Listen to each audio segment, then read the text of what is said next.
Uttam Tibrewal joins us now, Executive Director with AU Small Finance Bank. Uttam, good morning. This is Nikunj Dalmia from the Mumbai studio. I was looking at your numbers last week and, I'm pretty impressed with what you've managed to do for the quarter gone by. The quarter gone by was a tough quarter.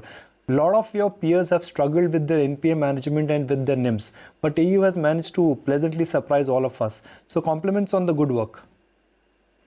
Thank you, Nikunj. Very good morning, Namaskar. Thanks for calling me here. So Nikunj, as you see that whatever we are doing in AU, we are doing this for last 24-25 years. As a bank is only a 10 quarters bank, but on portfolio side, my vehicles, my MSME, my business banking, my CCOD, whatever book I am doing the same with particular with products, geographies and customers. That's why my NPA is lowest 7.1% and gross is 2%. And we are able to manage the same, and we always follow the absolute numbers. We don't work on percentages. So that contributes to my portfolio, I think. Yeah. Okay, I'm going to talk about specifics. Whereas with AU, small finance bank, we've always spoken about NPAs, we've always spoken about your car loan ability to grow. But I want to talk about Aavas, a company which was incubated by AU. Your stake in Avaas is valued at 800 crore. This is valued as far as the balance sheet is concerned. There is going to be a huge MTM gain there. What's happening to that investment of yours? Now that investment mat on MTM is not there, are we looking at significant upside coming because of this investment of yours? So as you see that we formed that company and divested when I converted to bank. So it's come out has been a good investment, and we are looking forward. I can't comment on future growth, but I think company is doing well. And we kept invested there, so it's a good return to AU as of now. You're incubating another Avaas. When I say another Avaas, another HFC. No, not at all. What we have again started housing loan in our bank book, and we have already created a 300 crore book in housing, and we are creating the same in the bank only now. Mr. Tibrewal, how will you transition to a full-scale scheduled commercial bank? What are the key drivers here? Is there some sort of a blueprint that you have in mind to move forward with the operations, obtaining the license, etc.? So see, we are already scheduled commercial bank, but RBI has given us a path of 5 years to convert it to universal bank. It's already halfway. We have already passed 10 quarters, and you can see the bank with the ROE of 18% around and ROA of 1.7%, capital adequacy is 18% around, and my net worth is around 3,500 crores. So we are on the path. Delinquencies are very much in control consistently, and my book is growing. My AUM is growing at 38%. Whatever guidance we have given since converting to bank in last 10 quarters, we have, I think, overachieved that. So on the path to become a universal bank, if RBI give us the license of a universal bank in coming 10 quarters more. So I think well-placed bank as of now. What you can expect from any bank of 10 quarters. So, how has AU managed to buck the trend? What are some of the key ingredients that have helped in growth, in keeping NPAs on track? What has worked for you? So actually, if I see, we don't carried away with the market impulses, Whatever we are doing, our feet on ground, always touch with the customers. We are very particular about the products and the geographies and what we are financing, we should know. We always say that we are into the model of lending and collection, So, and my average ticket size is still 5 lakhs. 95% is my secured book. So granular book, 90% is below 10 lakhs out of the ticket size. So very scattered and very strong foundation, and we are following the same principles. We are not breaching any financing concepts which contributes to this kind of market scenario which is there in the present in the market. So that's the key strength of AU from last 25 years, I can say that. Cost of capital. Cost of, my cost of borrowing is 7.9% overall. Incremental is somewhere 7.5%. And my CASA TD ratio is around 42% as of now. Yeah. Your CASA is at 42%. That means that no dilution is coming near time, in the near future. Not as such. We are capital perfectly adequated. My domestic money is coming somewhere in December. So I think till next year, I don't want to dilute anymore. Let's see next year how much we grow and how we grow. Corporate banks are flushed with capital and fixed deposit rates have come down, and big corporate banks like an SBI, ICICI Bank, they have better branch advantage. How will you compete on your NIMs? Because if your cost of borrowing is at 7.5, you will have to lend at 8.5, 9.5% plus. So how will you compete with an ICICI Bank or an HDFC Bank or SBI? So see, there is no apple-to-apple comparison. My market segment is different. My disbursement IRR is somewhere around 15.7%. My AUM IRR is 14.7, and my spread is somewhere around 8.1%, and my NIM is around 5.3. So I'm keep on doing to those markets, to those customers where money has not reached. Those are unserved and unreached markets.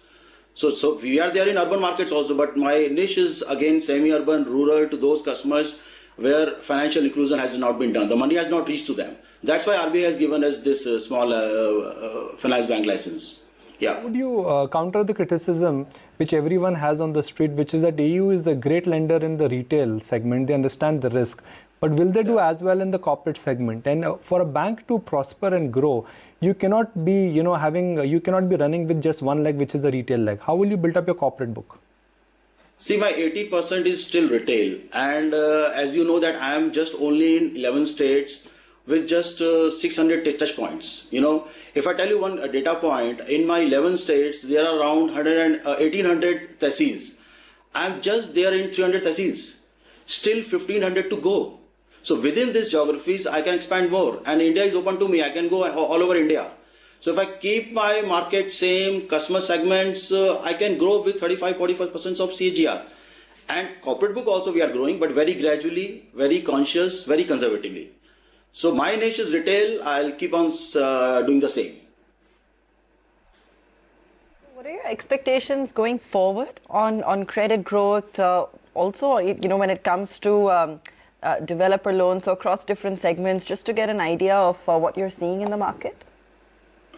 So I think, as you know, that first half is always difficult for all the markets, and first 6 months were also difficult. But I think second half is always better. I think there is no problem. There is no liquidity problem. There is no problem in micro. If you see macros, there is a sentiments are down, markets are not down. There is a fear psychosis, there is a trust deficit, and I think whatever government has taken the measures or RBI, market will come back, credit growth is there. I don't see any problem in coming future, market will come back. My assessment. Okay, is that the same view that you have when it comes to the auto sector? Are you seeing a recovery play out? Honestly, my October was very good. I have done all-time high disbursement in October month. Last night only I closed this. Auto will also come back. I think because of this, electric vehicles or BS6, or there was a preempt to all things, notions. So everybody is holding back their decisions. But if you see the high-end vehicles, they are selling very well. So market will come back. I believe Q4 should be good, and October was also good. I'm very hopeful towards this industry. You are confident of growth between 25 to 30%. Let's use the lower end of the range, which is 25%. Which means what you are saying, if I apply the rule of 72 divided by 25, what you are saying is that in less than 2.5 years, your book will double? See, my AUM is around 28,000 as of now. So if I grow by 25 to 30%, yeah, sure, I'll be pretty there. You can grow without taking risk, because Uttam, growth in India is not a problem. It's very easy to give money. That's what I've realized in this cycle, but it is very difficult to get money back. So this question keeps on coming to us, and we are demonstrating for last 25 years. After converting bank also, you can see my book, and as I said that from last 20 years, I'm always on 90 DPD. Though I was NBFC, but my norms was on 90 DPD.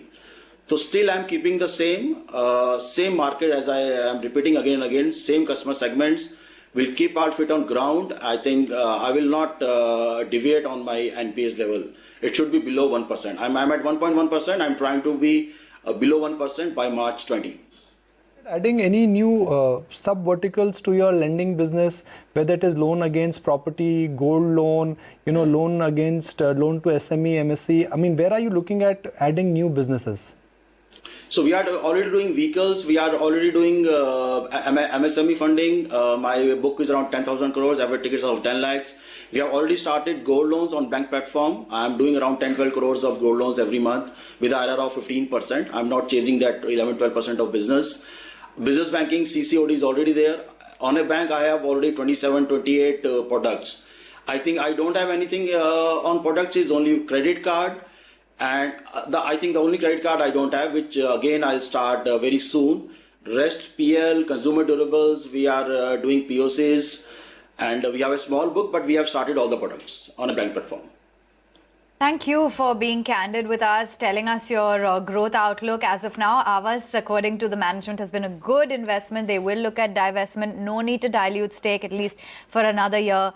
Strong CASA, as well as sounding confident on the other operational metrics. That's the view coming in from AU Small Finance.